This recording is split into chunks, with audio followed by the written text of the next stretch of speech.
Previously on Card Games vs. Humanity. Listen, why don't we stop dueling and just settle down? Joey, it's just a dumb card game. Dump her? You dump her now!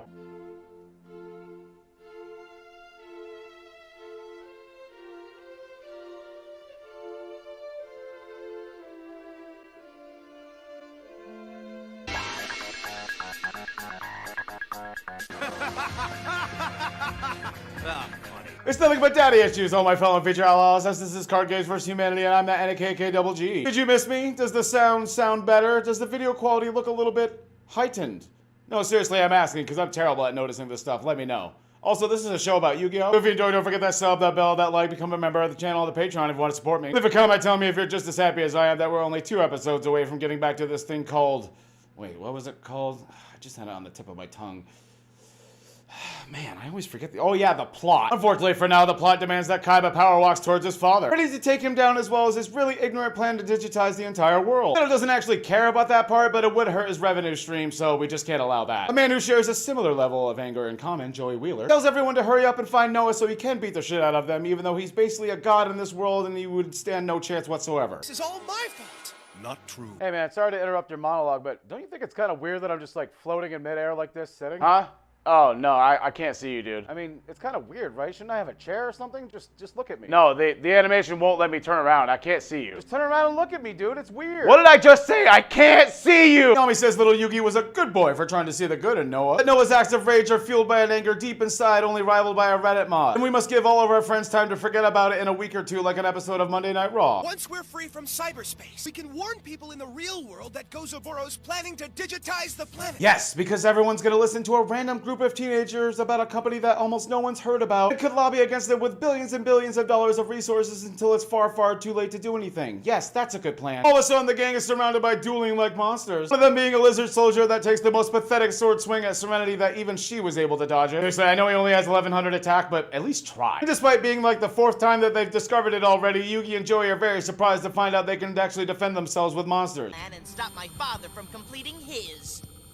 You may not know it, but that's actually Kaiba's social security number. Noah's such a bipolar good guy that he's gonna destroy the central computer that hosts the entire digital world, killing everyone else in the process. Look at all these 1s and 0s to signify that he's doing tons of complex shit, allowing him to use one of their satellites to launch an attack. I mean, you could just find the start button. Somehow Seto is already inside the elevator inside the Kaiba Corp building, leaving the door open because it just immediately leads to his father's room. Man, if this wasn't Seto Kaiba, I'd start to have some questions. Don't you know how to knock? I guess you never taught me manners. And there's just way too many pornos that start with those exact lines. Father Kaiba's ready to have a father-son talk, but first he has to show Yugi's Cursive Dragon getting destroyed by another promo card, the Cosmo Queen. I wonder how many Happy Meals he had to get for that one. Also, how long has it been a thing where they can just lose life points outside of a duel? I remember asking this like 30 episodes ago and never got an answer. Father Kaiba gets up and gets weirdly close to Seto, saying he knows how to settle their differences. Seto says chess isn't worth my time, old man, when I beat you when I was 12 already. Turns out Gozoboro Kaiba wasn't thinking chess this time. Turns out I'm just thinking, why are they standing so close to each other this entire time? I guess there's just that little old lesson that we all have to remember. Keep your friends close, but your psychotic dictator of a father close enough to make out with. I'll erase your mind and reprogram you as my servant. Can't he just do that now if he really wanted to? Why does every villain in the show have some weird mix of honor and pride that stops him from just getting shit done?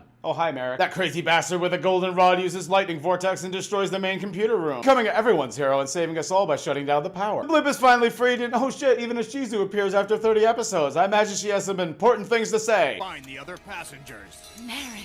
Okay, well, I guess we'll just come back later. Luckily for the plot, Seto and Father Kaiba are already in a dueling arena that looks like it's back from season 0. Starting the duel by activating one of the best and not at all most broken cards ever printed, Painful Choice. Gozoboro tries to explain the card, but Seto gets pissed off for not doing it correctly and then just ends up explaining it himself. Unfortunately for his crass behavior, Seto is rewarded with the sight of all 5 pieces of Exodia. It can't be! Not those cards! This puts Seto into PTSD mode immediately, seeing the ultimate bane of his destruction, automatically triggering a flashback for him because of fucking course it does. Seto lets him keep the right arm of Exodia before Father Kaiba sets one monster face down and ends his turn in this epic last duel of the season. Duel's so boring that not even Noah is paying attention as he's too busy just watching Merrick destroy all of his robots. I gotta admit that sounds more entertaining. Back to the gang who are still being chased by monsters down this alleyway. And remember for the 64th time that they can actually summon monsters to defend themselves before making really weird and light grunts as they just stare into the camera and then nothing else happens.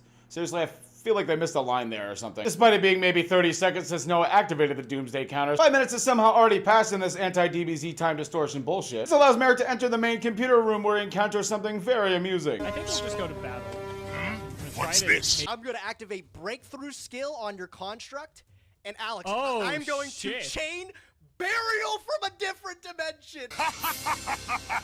Mr. Bonokobo over here takes his sweet time up the elevator on his way to the helicopter, having about 500 flashbacks in about 500 seconds, reminding us all how shitty his father is in case, you know, none of us got the memo. Asking himself why he seems to keep thinking about these things when the answer is simple. These are just the physics of the real Yu-Gi-Oh world. And you're just experiencing 6 years of flashbacks now that you've re-entered. Basically, it's the butterfly effect.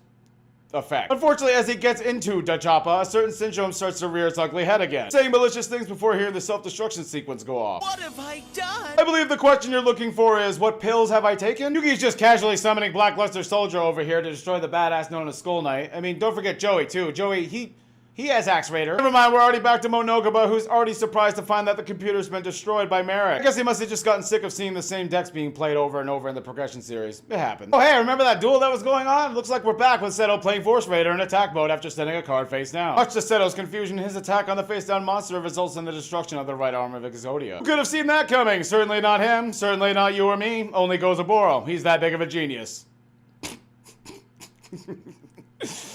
Oh shit! Only he can activate Contracted Exodia and pay 2,000 life points to summon Exodia Necros to the field, because apparently it took this long to fill out the Dark Crisis monster list. What is that? It looks just like Exodia! Do you have to yell every time something involves Exodia? Like seriously, dude, get some therapy or some push. Despite the almighty beast only having 1,800 attack points, and despite Kaiba literally screaming every single play in this entire duel because he's absolutely insane, Father Kaiba launches an attack on the stronger Force Raider. Luckily for him, his monster will not be destroyed by battle as long as the pieces of Exodia are inside the graveyard, because that's definitely not a strategy that could be interrupted with so many different pieces of removal that even existed back then. Because you're not allowed to just simply ask your opponent how a card works, you have to figure it out through trial and error. Those attempt to destroy the creature with a trap card also failed, leaving Father Kaiba to explain that as long as all 5 pieces of Exodia are in the graveyard, he's completely immune to all monster magic and trap effects. Remember when you had to work this hard to get a monster this crazy?